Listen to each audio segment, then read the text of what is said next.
સૂત્રો અને પેપર અહેવાલોમાંથી મળતી વિગતો અનુસાર આરોપીઓએ સુઆયોજિત કાવતરું ઘડીને ભરૂચના સ્થાનિક વેપારીઓ અને રોકાણકારોને એક ટાર્ગેટ કર્યા. બજારમાં જાણીતી કાફે બ્રાન્ડના આઉટલેટ ખોલવાના નામે અને માસિક ફિક્સ ઇન્કમ અથવા નફામાં મોટો હિસ્સો આપવાની લોભામણી સ્કીમો બતાવીને લોકો પાસેથી કથિત રીતે કરોડો રૂપિયા ઉઘરાવી લીધા. શરૂઆતમાં વિશ્વાસ જીત્યા બાદ આરોપીઓએ વાયદા પ્રમાણે ન તો આઉટલેટો શરૂ કર્યા કે ન તો રોકાણકારોના નાણાં પરત કર્યા.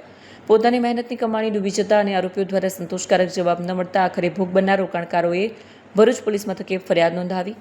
ગુનાની ગંભીરતા અને આર્થિક આંકડાઓ કરોડોમાં હોવાને પગલે ઉચ્ચ પોલીસ અધિકારીઓની સૂચનાથી અલગ અલગ ટીમો બનાવી તપાસનો ધમધમાટ શરૂ કરાયો. ટેકનિકલ સર્વેલન્સ અને હ્યુમન ઇન્ટેલિજન્સના આધારે પોલીસે વૈભવી શેર અને જમીન ડાંગરેને દબોચી લીધા. રિમાન્ડ મેળવવાની તજવીજ હાથ ધરી છે. આ ગુનામાં સક્રિય ભૂમિકા ભજવનાર સૌરભ શેરે પોલીસને થાપ આપી ફરાર થયો છે. અત્યાર સુધીમાં આ તોડકીએ ભરૂચ ઉપરાંત અન્ય કયા જિલ્લા કે રાજ્યોમાં આ પ્રકારે કાફે આઉટલેટના નામે ફ્રેન્ચાઇઝીનું કૌભાંડ આચર્યું છે તેની તપાસ આદરવામાં આવી છે. હા, ભરૂચ શહેર એ ડિવિઝન પોલીસ સ્ટેશન ખાતે એક છેતરપિંડીનો ગુનો દાખલ કરવામાં આવેલો છે. એમાં આરોપીઓ છે સૌરભ કુમાર હેમંતરાવ શેરે, એની પત્ની વૈભવીબેન સૌરભ કુમાર શેરે અને આ સૌરભનો એક કઝિન છે જયમીનભાઈ ડાંગરે.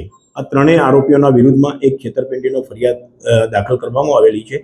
એમાં આ જે ત્રણેય આરોપીઓ છે એ એવી એક જાહેરાત કરતા કે પોતાની પાસે એક કંપની છે સ્પાઇસ બિયર્સની, અને એ કંપનીના નામ હેઠળ એક ક્રાફ્ટ કુલચાની એક ફ્રેન્ચાઇઝી આપવા માગે છે જુદા જુદા વિસ્તારમાં. તો જે કોઈએ ફ્રેન્ચાઇઝી જોઈતી હોય તો એમનો સંપર્ક કરવો.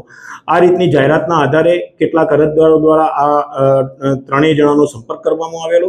એ પૈકી આ ફરિયાદી છે આશીષભાઈ નેલ્સન કુમાર ક્રિશ્ચન, એમણે પણ આ ક્રાફ્ટ કુલચાની ફ્રેન્ચાઇઝી લેવા માટે આ ત્રણેય જણાનો સંપર્ક કરતા એમની ફ્રેન્ચાઇઝી લેવા માટે ડિપોઝિટ પેટે તમારે પૈસા જમા કરાવવા પડશે એમ કરીને ટુકડે ટુકડે એમની પાસેથી 26 લાખ રૂપિયા જેટલી માતબર રકમ જમા કરાવડાવેલી. ત્યારબાદ એમને કોઈ ફ્રેન્ચાઇઝી પણ નહીં આપેલી અને કોઈ એમને રકમ પણ પરત નહીં કરેલી. આ રીતે આ ફરિયાદી આશીષભાઈનું આ ત્રણેય જણાએ ચીટિંગ કરી દેતા એ ડિવિઝન પોલીસ સ્ટેશન ખાતે આ ત્રણેય આરોપીઓના વિરુદ્ધમાં ચીટિંગનો ગુનો દાખલ કરવામાં આવેલો છે. એ પૈકી ત્રણ પૈકી આ વૈભવી શેરે અને જયમીન ડાંગરેની એ ડિવિઝન પોલીસ સ્ટેશન ખાતે ધરપકડ કરવામાં આવેલી છે. એમના રિમાન્ડ મેળવીને આ દિશામાં આગળની તપાસ કાર્યવાહી હાથ ધરવામાં આવેલી છે.